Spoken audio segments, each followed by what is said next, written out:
kevään kylmänä ja puhdas, upea suoritus takasivat heille tämän osakilpailun voiton. Onnea vielä kerran.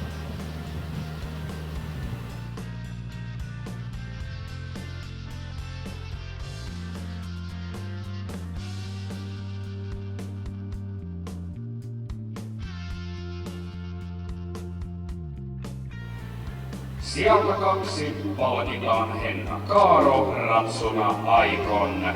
He edustavat Etelä-Kymen urheiluratsastajia. Oikein supersuuret ja lämpöiset onnittelut.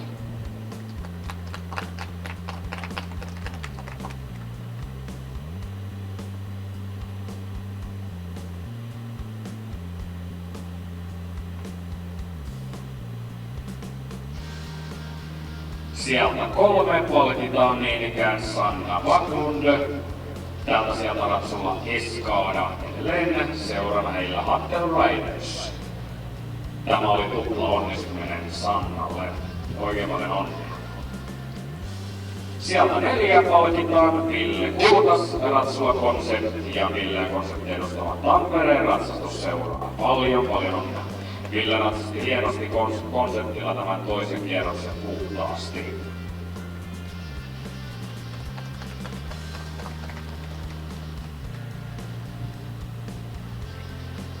Sieltä 5 löytyy tänä päivänä Emma Talveri ratsulla Doppelt Kuidan. Edustavat ratsastusseura Team Nissala. Paljon onnea. Sieltä 6 palkitaan Teresita Bremer ratsulla Kadalla. Edustavat Eriksnesi ratsastajia. Oikein paljon onnea heille myös tältä toisella kierroksella puhdas pisteetön suoritus. Sieltä 7 palkitaan Henna Kaaro ratsulla Doktoro ja Henna ja Doktoro edustavat Etelä-Kymen urheiluratsastajia. Paljon onnea. Henna myös onnistui hienosti molemmilla ratsuillaan. Toisella siellä 2 ja nyt toisella Doktorolla siellä 7. Ja sieltä 8 palkitaan Elena Merivirta ratsulla Astro. Edustavat Salo Riding Clubia. Paljon onnea.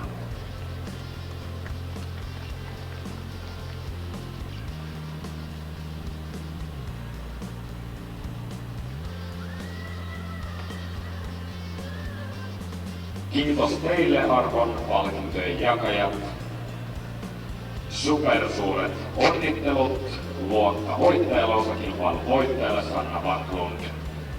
Ja lämpöiset suuret onnentoivotukset myös teille arvon sijoittuneet ratsukot.